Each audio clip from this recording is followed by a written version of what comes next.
Hi friend, this video I am show you how to send HD photos on WhatsApp without losing quality. So let's get started. First of all, take your phone, then open the WhatsApp app.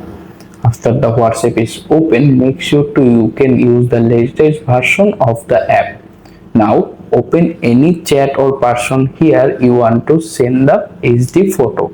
After the person chat is open, look at the messages field. Here you can find the paperclip button. Once you found them, click on it. After that, tap on gallery.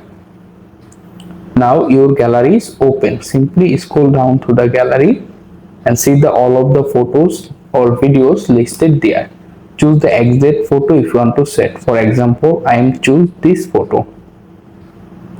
After select the photo, not be tap on the send button directly. Now first tap on the HD option at the top right corner.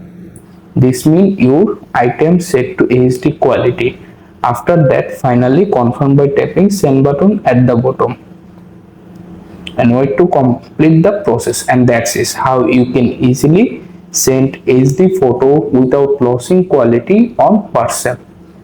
Thanks for watching. Please subscribe.